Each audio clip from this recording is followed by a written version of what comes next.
All right, we're going live, and we are live, and welcome Hey. to C&V Sundays. This is episode number 6, the best Sunday morning Comicsgate show, because as far as I know, it's pretty much the only Sunday morning Comicsgate show. So, hey, it's good to be number 1 at something. My guest today is Stephen Kok, who goes by SK on Twitter. Let's see here, he is going to be talking in a few minutes about his comic book Terralympus, which is currently still funding, way ahead of its goal, doing very well. Jason Meadows and I reviewed this Terralympus Volume 1 a while back, looking at on Indie Comic Stream, and we liked it a great deal. So if you haven't bought it yet, I would encourage you to do so. If you have, I would encourage you to get number 2. Also, my comic book Tilt is still in demand, and we have reached the stretch goal. And I'm not sure if my little helper is going to come over here and show you some of the swag. Are you ready to show some of the things? All right. Okay, here we go. You can show them these. All right. This is one of the. Oh, no. This is the main pinup. This is not a part of the stretch goal, but this is the main pinup that Lenore drew. This one you have to buy, and she has signed them as well. We still have quite a few of them left. So if you want to get one, do purchase it. And he is now going to show you. Go ahead, grab one, big guy.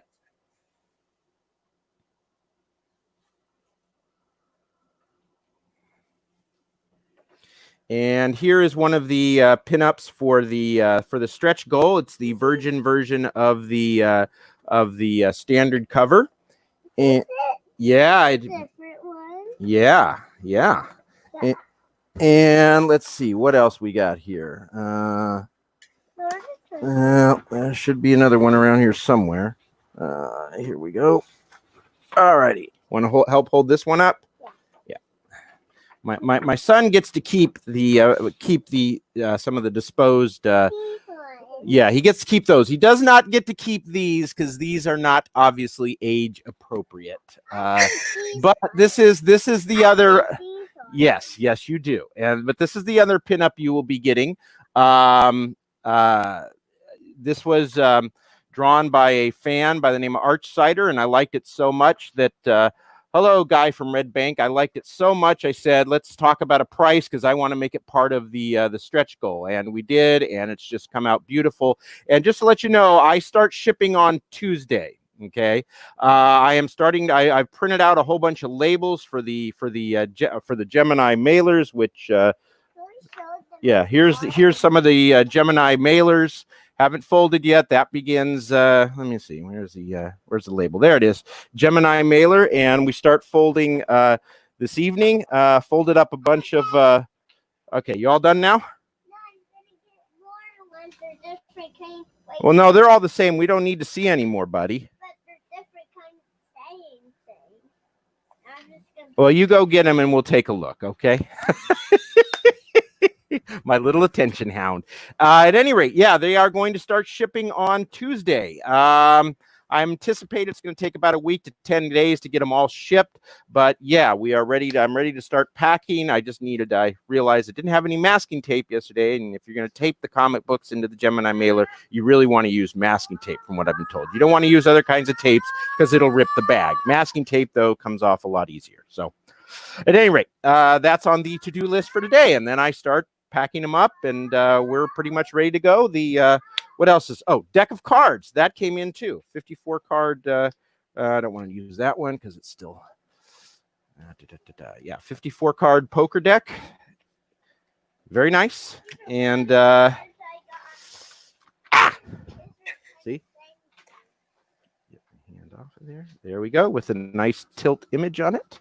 And yeah, as you can see, just your standard deck of cards here.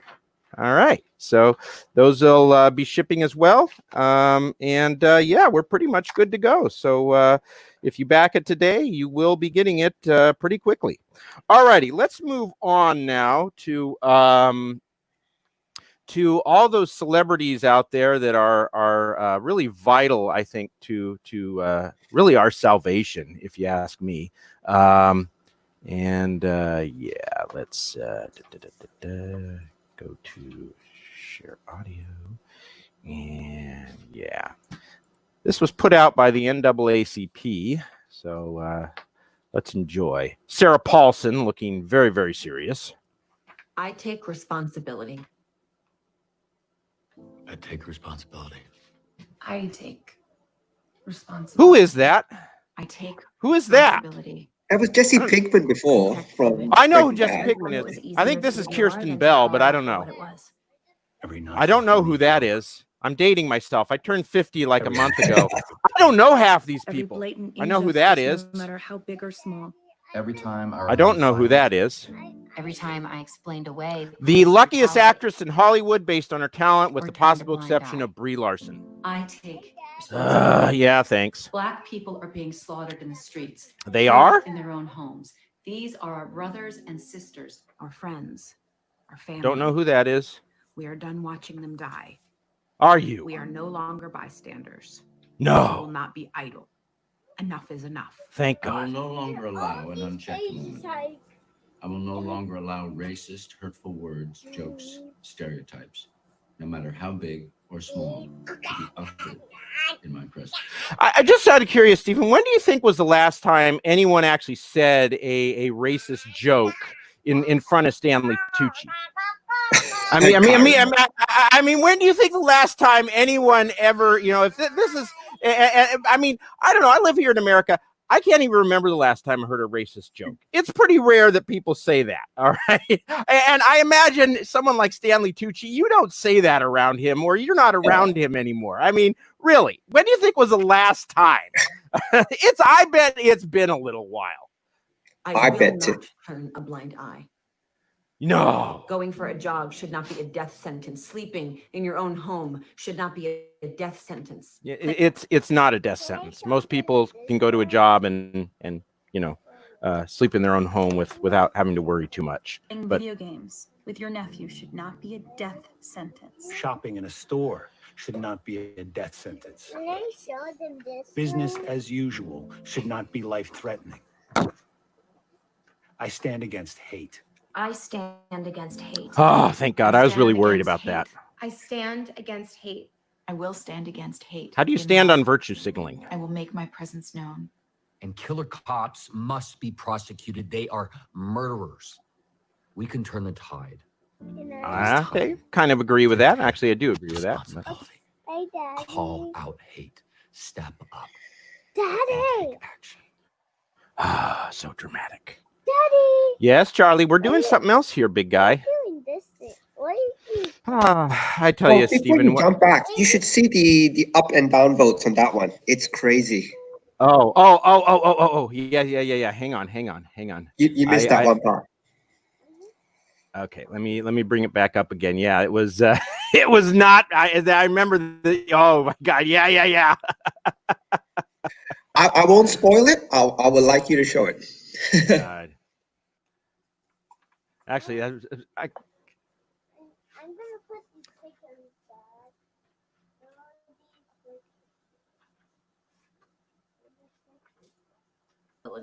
yeah, that's right. The up and down votes. I forgot. I think someone sent around a tweet, please downvote this. And I was all too, it's blue here because I have downvoted it. Yeah, but I think that's about, about 1,000 to 1 or no, not quite 1,000 to 1. That would be, I don't know, 50 to 1 or something like that. But yeah, I think people have just about had it with celebrities preaching and preening. So at any rate, okay. Anything else you want to say about that before we move on to your comic book? I don't think there's much to say, really. Okay. They've said it all. But thank God for them. I mean, where would our world be without celebrities? All righty. Okay. Would you like me to bring up your Indiegogo page, or do you have something you want to share? All right. Oh, no, I'm happy for you to bring it up. It's okay. All righty. Here we go. All right. Come on over and show us something, big guy. All righty.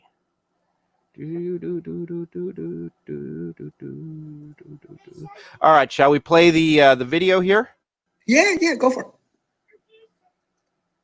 I'm gonna show you something, Daddy. Hey, Daddy. I'm gonna show you something now. Now I'm gonna show you something on my computer. I'm gonna show you something.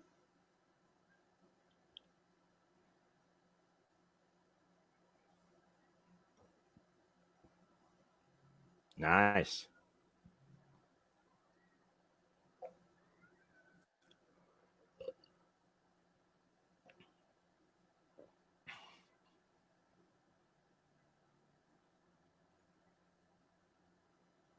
Hey, Daddy.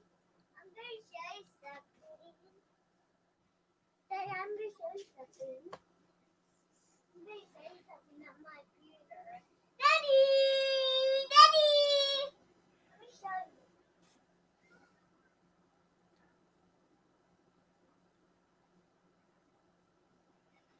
Like that, see? It's the sand. Daddy! Look!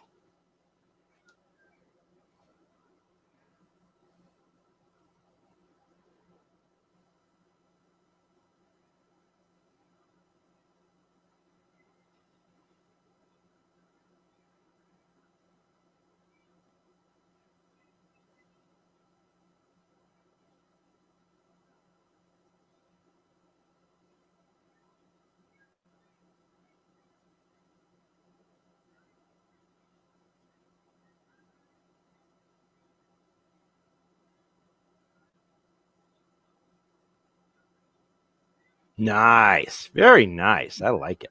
Thanks. All righty. So tell us a little bit about Terralympus here. What, and that is not the right one. So here we go. Tell us a little bit about Terralympus.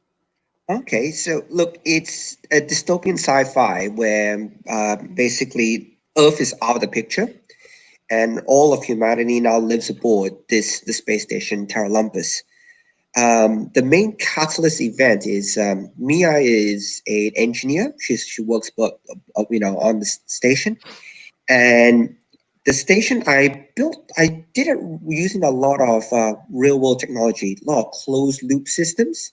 So my background's in IT, so a lot of and one of the things I really did a lot was big data analytics. So there's something called machine language, basically, which captures every single bit of information in your computer. So I just really applied that to a giant space station where everything needs to run. If the oxygen stops working, you're going to kill half the people on board. So, all the redundancies and all that were built in.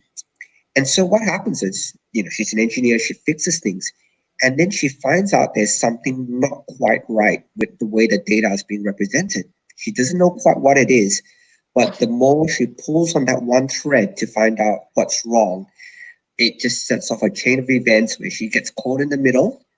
And without spoiling too much, there's a giant conspiracy, and she has, the more she digs, the more trouble she gets into. All righty. So this is this one of the covers here for volume 2? Yep. So there's one indie comic, Grom, Galactic Rodents and Mayhem by Gilbert. The artist there is Sebastian Navas. I saw his work and I was like, man, I really need him to do a cover, and he made the time and he did a cover for me. And this here is this is part of the That's the normal cover. Yep. Yeah. Very nice art. Alrighty. Scroll down a little bit. So a lot of So the good thing about when I was writing this is a lot of the terms are actually all IT or real related terms. Like, for example, there's in IT, there is a real difference between an event, an incident, and a breach. The best way to explain that would be an event could be you type your password in wrong. Is it a bad thing? Is it a good thing? Meh, it's something that happened. Now, what happens if somebody types the password in wrong 5 times? Now you start to get a bit more suspicious. It's now an incident because you're thinking something's not quite right. Now, what happens if someone tries your password across multiple different things? Like someone tries your password on Gmail, Yahoo, multiple accounts, multiple times. That's now more likely to be a breach, especially if one of the systems lets him in. So a lot of these terminologies and stuff, it was really good to actually work the real world technology into the story. A lot of the spaceship designs are NASA designs, so I borrowed a lot from them, and it's really grounded real world technology. And the main character being an engineer as opposed to a soldier or the commander or one of those type of roles, it's a lot more fun because her job is to fix things. Her job isn't really to worry about how the space station runs. It's basically to fix things. We had a bit of fun. Like, for example, you look at that command panel there, those are USB ports, old style USB ports. There they are. I like this. I'm not totally familiar with this model, but they should all come with a manual interface. It's like, God, yeah, that sounds like an engineer. So, for example, let's say you're trying to break into a system and break into, say, a firewall, for example, or break into someone's iPhone. If you try to do it remotely, it's actually really difficult too. But if hypothetically, if someone physically got a copy of your Android or iPhone device, give them enough time and they will break into it. Because you have the physical item. There was one really interesting case where Apple wouldn't unlock a phone for the FBI. So what the FBI did, and the way they broke the phone was actually really interesting. They took an image of the phone as it is, spun up the image, typed the password in wrong 3 times.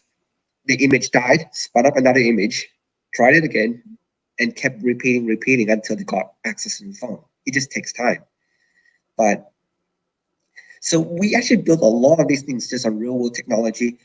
For example, artificial chlorophyll, the stuff that for photosynthesis, that exists today. So we actually use that as part of the story. So if you really want, and look, I love science. I love all these breakthroughs and stuff. So if you really like all those real world technologies with mystery, with compelling characters, I really hope you guys enjoy the story. Yeah, this looks really looks quite good. Oh yeah, something's wrong. I've activated their defense mechanism. There's a primary and secondary detonation device. Get her out of there now. Do you copy? All right. Uh-oh. There we go. Wow. And of course, something goes wrong. Something has to go wrong. Well, of course. All righty. Yeah, let's keep scrolling through this for a minute now. Yeah. Now, is she still connected to a lifeline here, I guess? I mean, because this looks like, Oh, no, she's still connected. So I won't spoil the story, but she's the main character. She doesn't die off that quickly yet. I don't know why I was reminded of this, but if you're a deep sea diver and your line gets broken, you actually have about 4 minutes of livable water and air in your suit before things go bad. I did not know that. There's some documentary on Netflix about that. If I remember. No, it was actually pretty good. It only lasted about an hour, and it was I cannot remember the name of it now, but it was one of the things you learn. They were trying. This guy did get his line snapped, and they were trying to rescue him.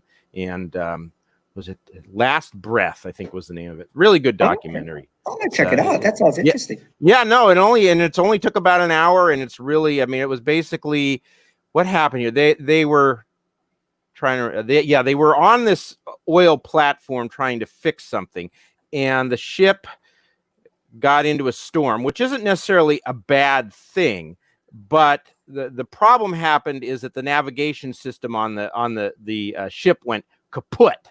So now they can't correct the ship in the face of the storm, and one of the guys, his line gets tangled into the oil rig, and then the ship is being tossed left and right, and of course the cord is pulling, and the line is pulling taut, and eventually it gets snapped. So and then they have to scramble to try to rescue him. Yeah, it's really, really good. All righty. Yeah, let's go over the why don't we take a look at Anita Sarkeesian and Legos here, and then we can come back. You can tell us a little bit more about it, and we can go over the tiers here. But yeah, all righty. Okay, most of you probably know now that Anita Sarkeesian calls for Lego to remove police theme sets, which just seems utterly ridiculous. I mean, well, actually, no, maybe it makes total sense. I don't know about you, but when I was playing with Legos growing up, and I don't even know they had police officers, but if they did, it certainly made me want to go out and, be abusive. I mean, right? So, all righty, let's bring this up here. Hang on just a second.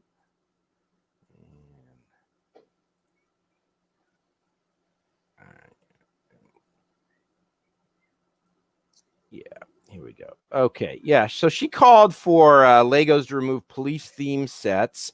Activist and host of Feminist Frequency, Anita Sarkeesian, called for Lego to remove police theme sets in the wake of looting and rioting following the death of George Floyd. Yeah. So, all right. If you don't know anything about Anita Sarkeesian, she is this big feminist cultural critic who, among other things, has been very critical of video games, doesn't actually like video games, barely even has never really played with video games, but a lot of video game makers have decided to follow her advice with disastrous results for their sales. It's a classic case of get woke, go broke. Okay, so I saw this, I started digging around a little bit. Turns out she's been on the case of Legos for quite some time here, and she's made 2 videos about it. We'll just take a quick look at them here. Yeah, really quite interesting. And oh wait, whoops! Gotta make sure I hit the.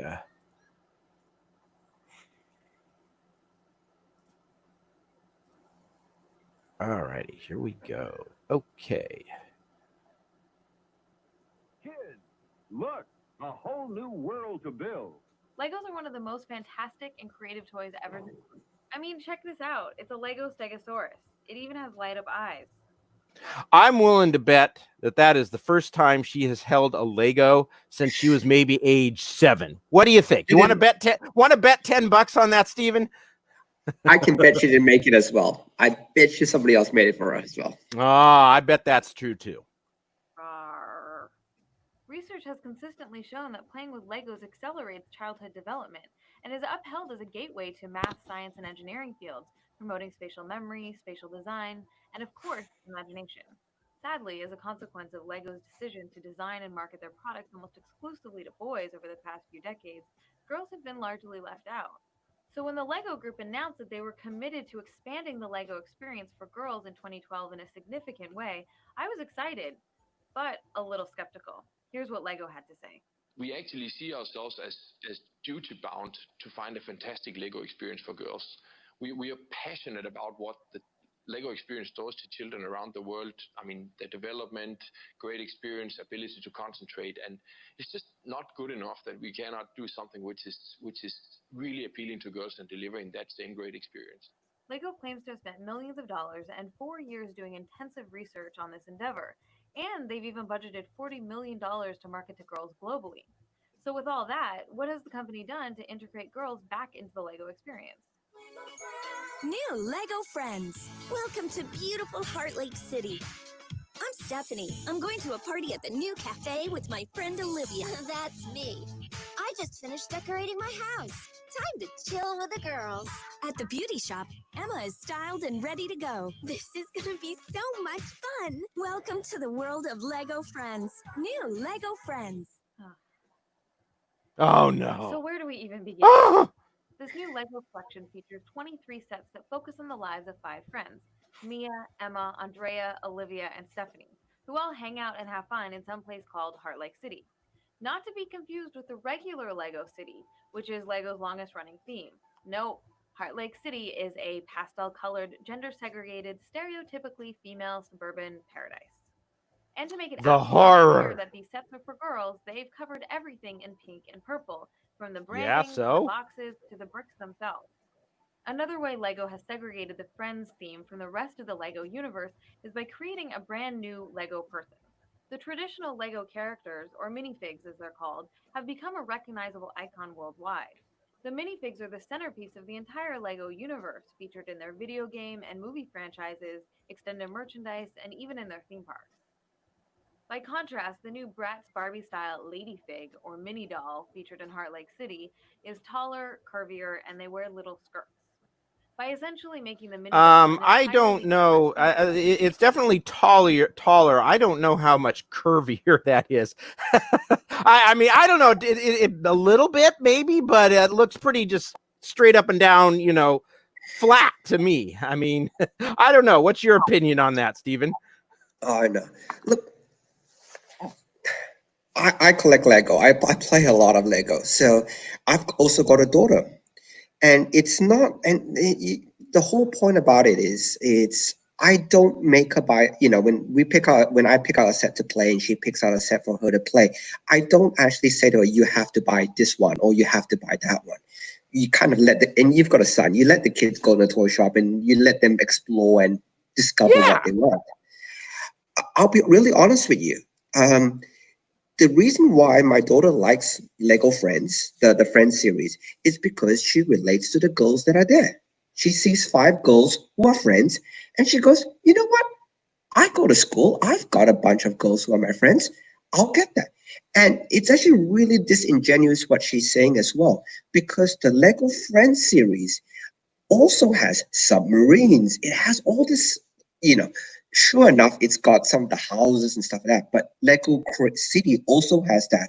But Lego Friends has submarines, and I've got the submarine one, you know, in my cupboard there because my girl built it. She enjoyed it. It's got dolphins, it's got machinery, it's got all the stuff that is in Lego City, but in the Friends branding. And the whole point about it is, Lego is well within their rights to brand. You want your new look, for example, like Lego also has Marvel superheroes. They also have DC, you know, all the rest. They are branded very differently. And you're an idiot not to brand it, because if I was a big Avengers fan, which, you know, I am, I want to be able to spot my Avengers set really easily away from the DC set, let's say. So they've colored the boxes for Avengers very differently than they color the boxes for DC. Are you now saying that I'm prejudiced against DC or Marvel just because the way the color of those boxes are colored? You're not. You're differentiating a product. So Absolutely. Look, my kid the other day had this one little, it was like a female action figure, and he said, I don't like this. I said, what's the problem? He said, well, it's for girls. I'm like, well, what's, you know, and I'm like, there's really nothing wrong with having a female action figure. No, it's for girls. Well, and then I said to him, I started teasing him, someday you'll really like girls. It's like, no.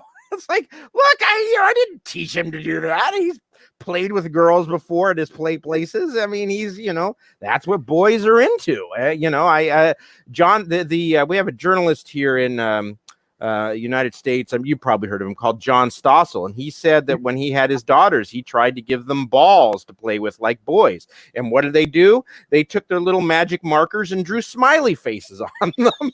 You know, I mean, you know, I'm really actually glad that you brought this up. Before we go forward, guy from Red Bank just backed your comic, and thank you.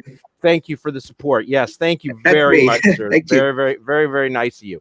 All righty, let's continue with this video because what you bring up there is just spot on where this is going. Segregate the Lego Friends theme from the rest of the Lego universe. The Friends theme sets focus on traditionally female-identified tasks, including baking at the City Park Cafe, getting your hair done at the Butterfly Beauty Shop, taking care of pets at the Heart Lake Vet, or homemaking at Olivia's house.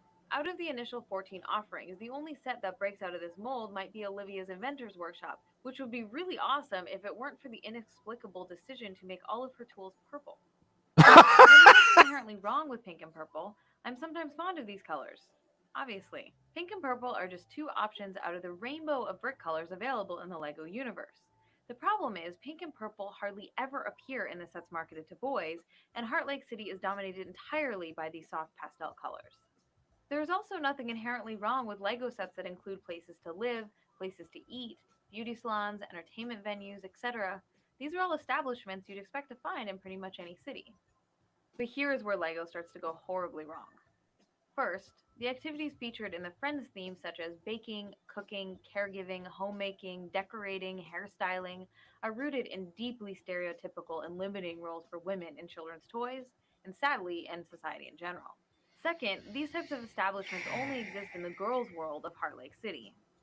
The real Lego City, on the other hand, the one that comes in the blue boxes, that's marketed almost exclusively to boys, has dozens of city sub-themes, including search and rescue, police, firefighters, construction, the spaceport, which are all traditionally male-identified occupations, though they shouldn't be. Noticeably absent are any places for the Lego City minifigures to live or eat. Isn't it curious that there's almost no housing, entertainment, or restaurant sub-themes in Lego City? No, actually, I would say that it's not. I would say that Lego has probably been trying to market it's been around for decades now. They've been trying to market these. They have to sell toys or they go out of business. And, that they, over decades of experience, they know what sells to boys. I mean, if putting those things in boys' toys would make them sell, they would put them there. Okay. They're not doing this out of some, I seriously doubt they're doing this out of some, misguided misogyny, as, Miss Sarkeesian here, assumes that they are. I think it's also really disingenuous because, and this is the thing that I always, when I watch these videos, it's easy to criticize, but what's the solution? You complain that Lego hasn't marketed to girls, which, frankly, I would agree. 10 years ago, frankly, I would agree. They finally market to girls to try to get a product that would appeal to that demographic. What's the win? Because you wanted, by the sounds of it, that she just wanted homogenous, and then complains when it's homogenous. Oh, you're not catering to the girls. How do you win? How does Lego win? It's damned if you do and you're damned if you don't. If you keep everything the same, you're not appealing to girls. If you build something for the girls, you're sexist. Yeah, so, absolutely. All right. Where's your win? Kept it on fire. I guess you'd have to call the boys to put it out. Similarly, what happens when someone in Lego City gets hungry? I guess you'd have to call the girls to bake them something. They're toys. You don't want them to catch on fire. It's not real food.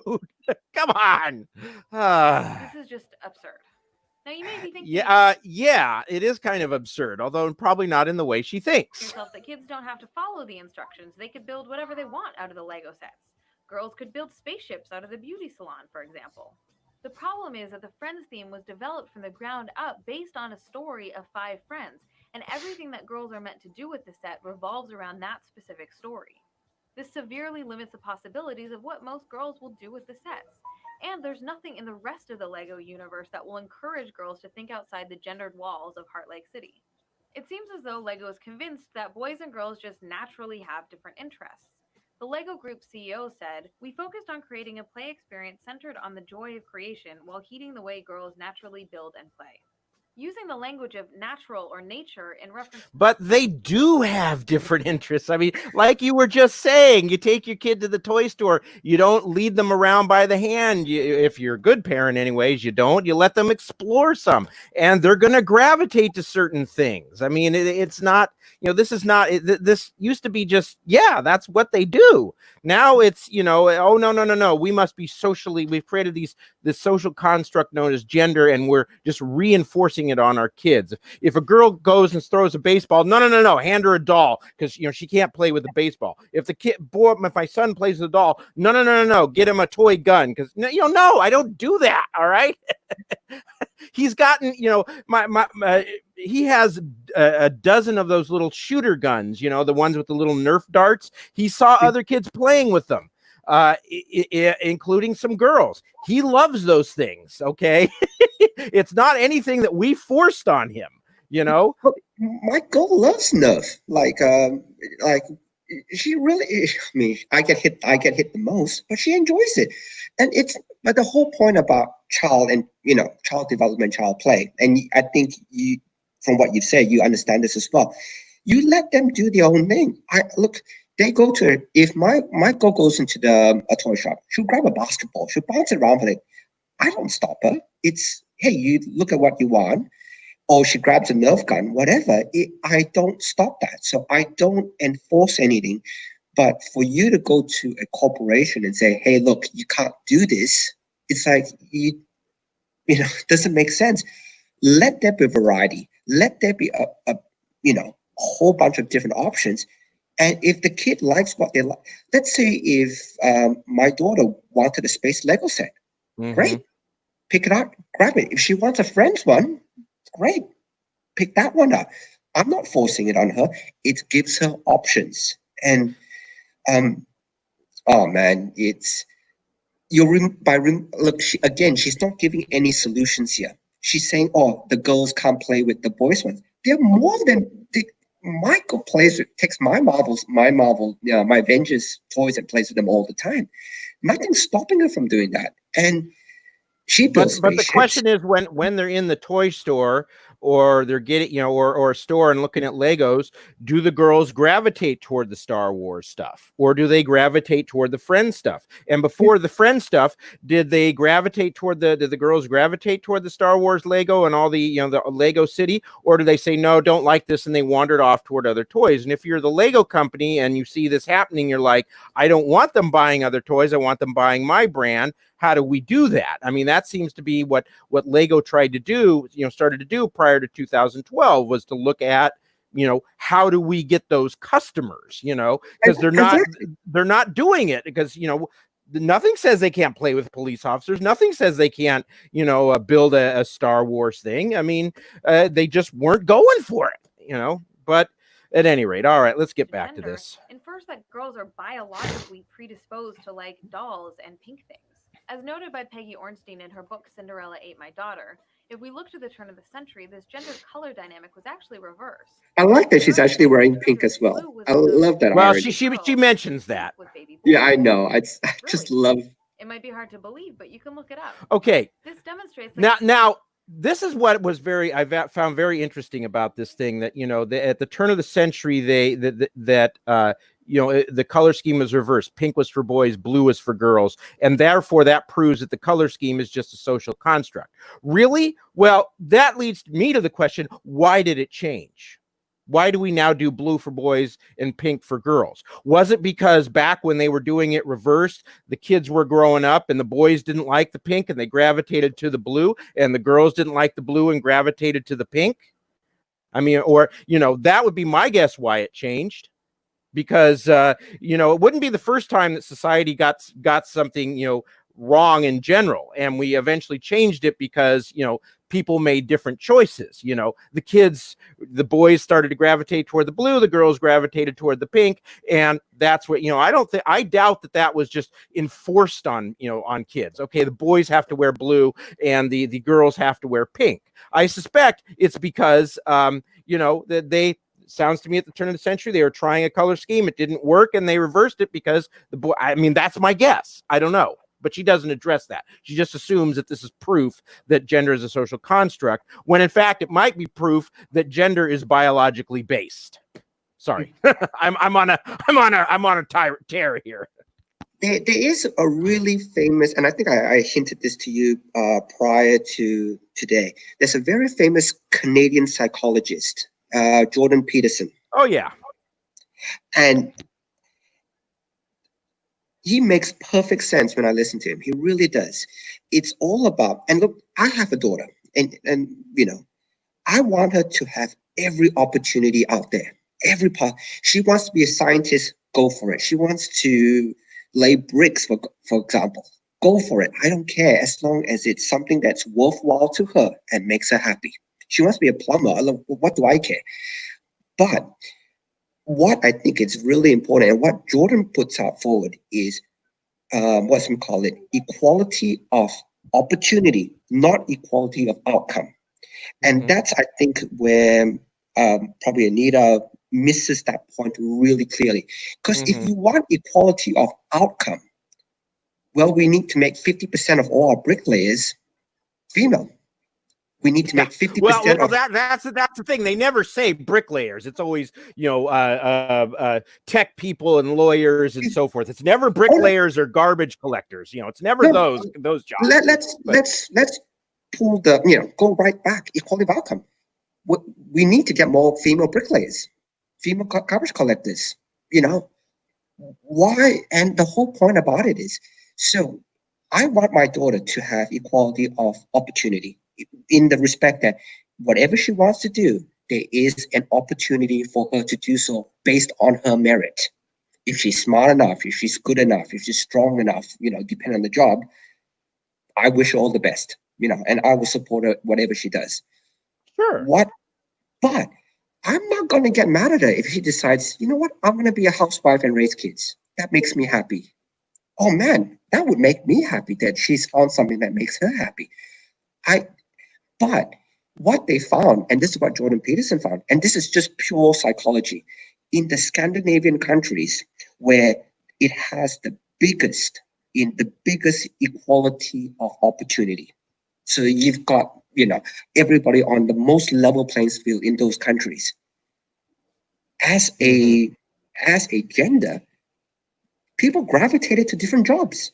And it sounds really bad, but women are more nurturing than men. And that's a good thing, It really is. Well, you don't even have to look to the Scandinavian countries. Somebody did a study of the Massachusetts transit system not that long ago, where you've got these very rigid unionized laws where, if a woman does X and a man does X, it doesn't matter. They doesn't matter what their gender is. They have to be paid the same. If they do X amount of work, they get paid exactly the same. They get the same time off. Well, guess what? They found that men were more likely to work overtime, to get overtime pay, and women were more interested in the flexibility in their schedules so that they could take time off for, whatever they take time off for, presumably family. But I'm not jumping to that, not going to automatically jump to that conclusion. But, here it's a workplace in which, there are strict union rules, everybody, you all get paid the same, based on your tenure there. So if a woman has 5 years, she gets paid the same as a man who's been there 5 years. And they still find that the men earn more because they were going to take more overtime than time off than women did. I mean, it's not, they make different choices. And the thing is, and the point about it is they make choices that are actually very stereotypical choices. And it's not a bad thing. It really isn't a bad thing. It's that look at this way. There are more female nurses and female primary school teachers than there are male.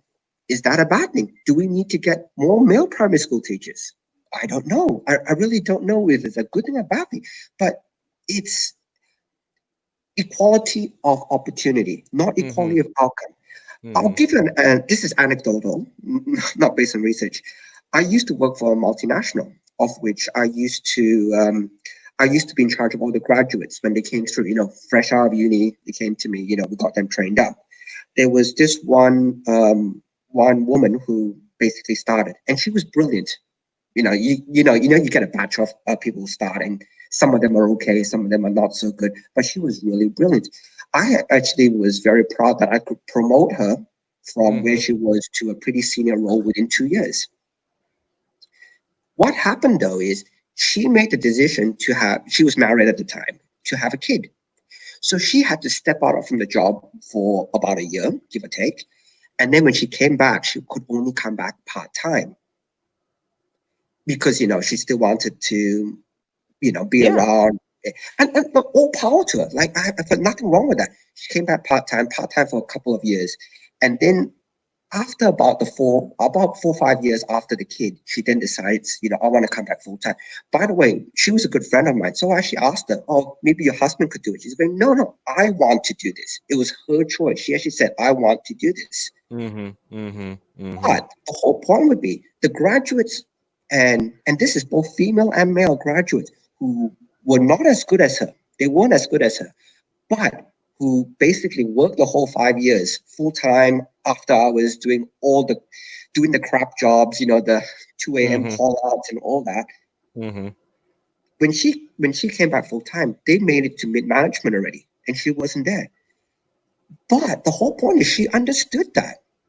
And it's not a bad thing. It's like people can make decisions, and removing that equality, and by saying, if she had came back and says, I demand to be mid-management now, I was good, how can this guy who started at the same time as me now be 2 promotions above me. It's not. It's wrong. It's equality of opportunity. She had exactly the same opportunity. She made a choice. And the funny thing is, she actually had more choices than, say, me. If I couldn't do that, Australia only has 2 weeks paternity leave. Yeah. If I decided I want to take care of my kid, there is no law in Australia that will let me do that properly without potentially me losing my job. Her job was secure all the way through. We couldn't, and again, she was a good person. She worked hard, and I would have advocated keeping her. But the whole point would be, honestly speaking, I don't have a choice. I can't. If she's on maternity leave, her job is secure. She can always come back, and we have to hold up for her. So she has more choices than me in terms of what decision in her life she wants to take, and I think that's a good thing. And I honestly think it's a good thing. But to force that upon to say, oh, why isn't she CEO by now? And by the way, she was good enough to be CEO. Why isn't she CEO now? Because she didn't want to. It wasn't a choice she made. So that's her outcome. Yeah. She had the same opportunity. Let me address this comment. Guys, it's my responsibility to make sure you hear the other side of the argument. Okay, and then it's also my responsibility to make sure that people like me and Stephen explain to you why the argument is wrong. So when you go out there on Twitter and fight your battles against the against the SJWs, you do it with facts and logic. Okay, all righty. Let's see here. I'm not even sure I want to go on with the rest of this video. We'll take another quick look, and then, because I know it's late out there. Blue was associated with baby girls and pink with baby boys. Really? It might be hard to believe, but you can look it up. This demonstrates that color association with gender is a social construct. It's not biological, it's not genetic, it's not natural, it's made up. Wrong! Contrary to LEGO's press release that states that LEGO Friends is the first 100% LEGO building experience fully optimized to girls' tastes and interests. LEGO has tried this type of gender stereotyping before. Here's a quick history of LEGO's ridiculous attempts to market to girls.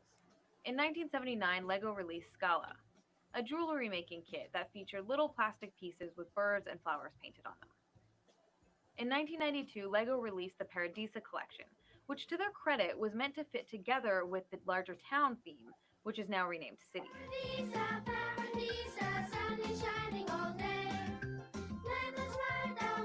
Okay, you know what's interesting about this Paradiso thing is these look like minifigs, all right? You know, remember she was saying how the things for girls now, the friends, the figures don't look like the minifigs? Well, these do.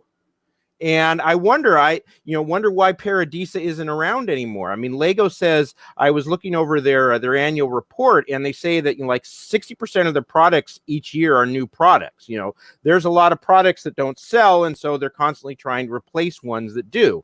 And I'll just go show this real quick because I've got it up.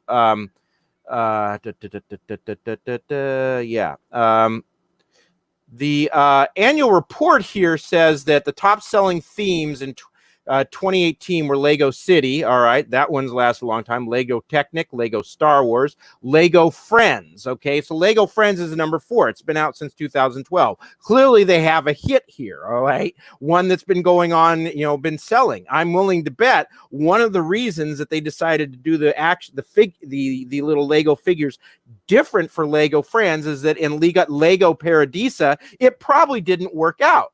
I mean, that's probably why Lego Paradiso isn't around anymore. And just one other thing to back this point up here is where is the Amazon tab? Yeah, I went and I said, what is Friends Heart Lake City on Amazon? All right. $219, $220 for this thing on Amazon.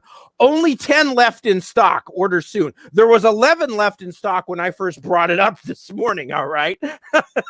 So, I don't know about you. But if I buy a kid's toy for $220, it better make me dinner or breakfast and coffee in the morning, for God's sakes. I mean, this thing is $220 and it's selling. Only 10 left. So clearly Lego has a hit on there. And the other thing, 561 ratings. almost 90% of them are 5-star ratings. Okay. Out of 561, I mean, clearly they've got a hit that appeals to girls here. I don't see what's wrong about giving options. Look, if like Anita saying that there's nothing wrong with giving. There's nothing wrong with giving options. It's that they're giving the wrong options. But look again, anecdotal. My daughter loves it. She loves the idea of 5 friends who, and there's actually a TV series that goes with it as well. 5 friends who are very different, and the thing is, they relate to her own friends. You know what I mean? Mm-hmm. Yeah, I mean, it's ridiculous. Alrighty, let's just take another quick look at the video, and then we'll just finish up with some of your tears. And yeah, because I've got 2 of them. I think I'm just going to save the next one for my second guest because I don't want this. I know you're up late, and I don't. And I mean, I could dissect these for hours on end. All right. Wait, can you hear it? The sound's not coming through, but it's okay. Okay, hang on. Let me yeah.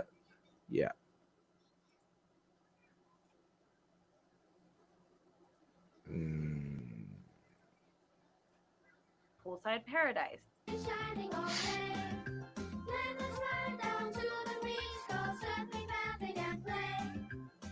can do anything we like at the house in the sun. Paradisa, this is where we have fun. It included female minifigs, so that's good, but all the boxes were bright pink, and all the activities were leisure activities, like the Poolside Paradise, the Fun Fair, and the Country Club. In 1994, LEGO reduced the building experience to almost nothing with the Belleville theme. And similar to the Ladyfigs or the Friends theme, the characters of Belleville looked a lot more like Barbie than the traditional LEGO minifigs. The play focused on fairy tales where girls could play house with Prince Charming or have magical tea parties. A few years later, LEGO brought back the Scala theme in name only. This time there was virtually nothing to build, and the core of the theme was to play with and dress up the Barbie knockoff dolls. And finally, in 2003, this happened. You're a very stylish girl. You just click to change your style. You're a very stylish girl. Your way, your style. Click it. Click it your way. Click it. So they brought back custom jewelry making with Clickits. I have no idea how this product is associated with LEGO since it has none of the iconic LEGO elements. This brings us back to 2012 and the new Friends theme. New LEGO Friends. Welcome to beautiful Heart Lake City. We're here. Let's all help out. Make burgers, shakes, bake the cupcakes. It's perfect. Welcome to the world of LEGO Friends. Yeah. But moving on, LEGO's press release on the Friends theme states that LEGO Friends deliver on a girl's desire for realistic roleplay, creativity, and a highly detailed character-based world. And apparently girls also desire more beauty, accessories, and interior building. I'm slightly confused because all of those things are also true about the other existing LEGO sets. Let's take a look at a few examples. The medieval market village is extremely detailed, as is the Death Star, which has 13 separate interiors. Or what about Hogwarts Castle? It comes with Dumbledore's office, the Slytherin and Gryffindor common rooms, the astronomy tower, the Great Hall. It has 11 different minifigures. And for accessories, you get the sorting hat, Tom Riddle's book, a basilisk fang, various wands. You even get a little Mrs. Norris. If this isn't a highly detailed, creative, role-playing, interior building world, then I don't know what is. Setting aside the desire for beauty, which I guess just means pink, it appears LEGO already makes toys that offer creative, role-playing, character-based, accessorized interior building construction experiences. So there must be something else keeping girls from embracing the LEGO experience. The real reason girls aren't interested in Legos as a whole is because for the last quarter of a century, the LEGO group has been telling girls repeatedly that bricks are for boys. How did LEGO's products shift from its initial, relatively gender-neutral universal building experience to a more male-dominated, male-identified one? Well, it didn't happen by accident. Join me for part 2 of my LEGO and gender video series, where I'll dig into exactly how this happened, starting with a brief history of LEGO's TV commercials, including Zach the LEGO Maniac. I'll also offer LEGO a couple of suggestions to fix their gender segregation problem. They don't have a gender segregation problem. It was probably I like it at the end. It's I will now consult to Lego to solve all your marketing problems when I don't think they have. No, look. Well, not to mention the fact that she's never probably made a toy in her life. She's never worked for a toy company. She certainly has never worked for Lego. She has absolutely no. I mean, it would be like you and me, her coming to you and me and telling you and me how to make a comic book when she has no experience in that. All right, I don't know about you. oh yeah, but I don't know about you. But I went to people when I was looking for advice. I went to people like Adam Post. All right, who's been in the comic book industry 30 years. Okay, and knows something about it. All right, I went to people who had experience with crowdfunding campaigns. What did you do? What did you not do? She has no experience and she's not actually working for Lego. People at Lego, their jobs are on the line if they make the wrong decisions. So, I'm going to trust them to get this right more than I will her. No, but again, all the arguments are disingenuous. She's saying, oh, it's creative, it's role-playing, and all the rest of it. Michael reads Harry Potter. She's just at the age where she's just getting to Harry Potter. Yeah. She loves it. It's not, the whole point would be is there's options out there, and some marketing guy in Lego is smart enough to know you need to put all options on the table. Mm-hmm. And then it's up to the kid to figure out, you know what? If a boy likes Lego Friends, all power to you. Buy it, enjoy it, build what you like. That's the fun of it. It's not, there isn't a sign on the box which says this is a girl's toy, this is a boy's toy. Especially in Lego, you pick what you want, you enjoy it. Mm-hmm. And the moment you get, so back to that thing, equality of opportunity. Any kid can buy any Lego set. Mm-hmm. The outcome may not be what you want, where the girls buy more Friends and the boys buy more Star Wars, but guess what? They have the same opportunity. Yeah. That's not been taken away from them. So you have equality of opportunity, but you cannot force equality of outcome. The moment you force equality of outcome is you start getting stuff like canceling police sets, which is, I'll get back to that point actually, which I find actually really hurtful. Look, there is a huge political tensions in the US. It's coming to the news here in Australia. And I understand it can be a very sore topic. It's very nuanced as well, because, there are a lot of hurt from, all sides. So it's not something which I'd have enough information to, which I'm reading up on it. I'm trying to learn, but I'm very nuanced. I don't want to step into it. However, I do know that in, say, Australia, in Malaysia, in a lot of countries, police officers are very, very well respected. Especially, and they know they serve and they protect. It's the creed. And that's the institution that it's built on. Sure, there's a lot of problems with the institution, don't get me wrong, but the base of the institution is still serve and protect. Always has been, always will be.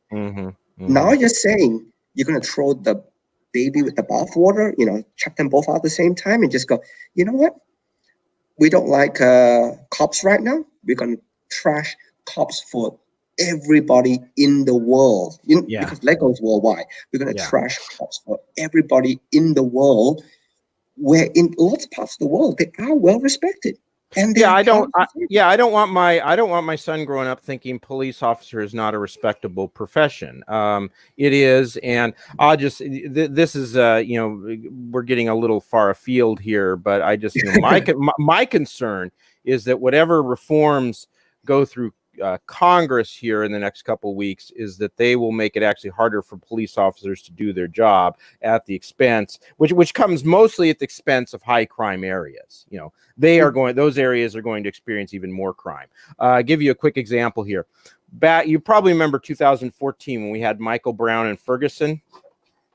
Oh, no, I'm not aware of that story. Okay. It was similar to what happened here. A very large black guy got shot and killed by a police officer. They didn't have any video of it, but he had attacked the police officer. They did have video of him actually robbing a convenience store owner a few minutes prior to this. That's what caused the guy called the cops. And so anyway, big protests, riots, all broke out in Ferguson. And there was a researcher from the Manhattan Institute who's done a lot on crime and police by the name of Heather McDonald. And she coined this thing called the Ferguson Effect, which she said that you're going to see a lot higher crime, especially in minority areas, because police are going to increasingly stay out of some of these areas because they don't want to possibly provoke another Ferguson.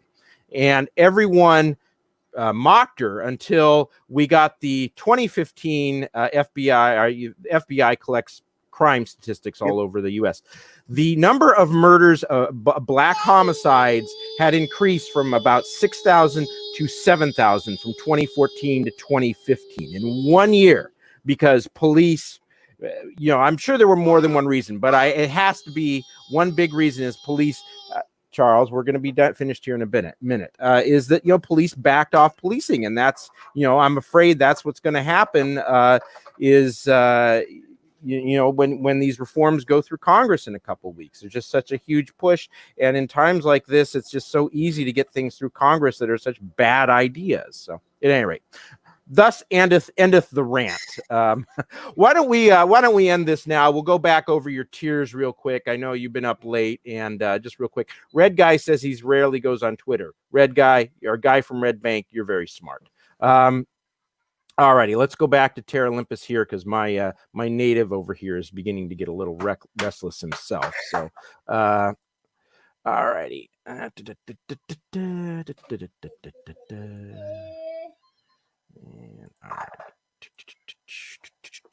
Okay. Alrighty. So the book in volume 1, you get is for 48 Australian, 33 US. So well, go ahead and just tell us about these tiers. So volume 1 already exists. So it came out. I think I ran the Indiegogo last year. So what happens is, this is really for volume 2. So that featured tier is basically a copy of volume 2 and volume 1. It's for people who don't have a copy of volume 1 yet or want to catch up. What I've also done is I'm a really big believer in digital. So on every tier, you get a copy of the PDF copy of volume 1 and volume 2. So the idea behind it is, if you just want volume 2, doesn't matter, because you get a copy of the digital version to read for volume 1. But if you want excellent physical copies of both, thank you so much. I appreciate it. Thanks, really. And the other thing that's also really nice is we also have some prints. So it's basically a combination of either volume 1, volume 2, both of them. There's also some really nice A5 prints. All the work is done digitally. So the artist Von Randall did some really cool sketches. If you scroll down towards the end, of iconic characters, you're looking at the Batmans, the Supergirls, and all the rest of it. So if you want a piece of original artwork, there's still, I think, only Batman and Venom are left. But you can get some original artwork as well. The rest have been snapped up already. Yeah, but no, those are nice. Get them while you still can. All right. Okay, anything else you want to add? That's really about it. And okay. Just on say one last thing, just to tie all the topics back together. Mia is female. She's an engineer, and she's not and the whole point when I chose Mia is I chose her character. And there's actually, if you actually watch the other podcast, the other stream I did, it's character development is actually very important on how the character talks and behaves. And it was not a conscious decision, I had to make a female just to do this or to hit a certain prerogative. It's because her character makes it much more interesting as a perspective for the reader to get into. And I think that's the most important thing. If you want to be a female engineer, guess what? You can. It doesn't matter. But she had the opportunity. She took it. There you go. Her superior's a male, Stefan, but the commander of the engineering is female. It you know what I mean? It's yeah. It's not. I like to have a cast that's different representations, but it's not a forced representation. You find that it just makes the story more interesting. And I think in terms of writing and fiction, you know what? If you can make the characters relatable and interesting, you're halfway there. Yeah, I'll just say, look, if you'd made most of these characters male, as long as you were making them interesting and relatable and you had a good story, that's fine. Now, obviously you can add some different things when you make your characters, different genders, different races, sure. But if you're going to do that, you need to do it in ways that actually add something to the story, not like, she's writing 7 Days right now, Gail Simone, who just adds a lesbian relationship in there that's totally gratuitous, adds nothing to the story because she's hell-bent on putting LGBTQ LMNOP characters in every single book now. And it's like, well, there's a place for that. You can tell a story with that, but in this particular comic, it's just totally gratuitous. It adds nothing. And so at any rate, okay, well, I think unless you have anything else on the book that you want to say, we'll end it here. I thank you very much for staying up so late. Thank you very much for having me on. Oh, well, you're welcome. And hey, I'm glad we got you another backer. And yeah, we'll have the second Anita Sarkeesian video next week. I frankly, I think that's about all I can take for this week anyway. So thank you, Stephen, for showing up. And all righty, we'll be back next week, and join us on Tuesday for Indie Comic Stream. We'll have Mike Barron. He'll be talking about Florida Man. All righty, bye, everyone. Yep.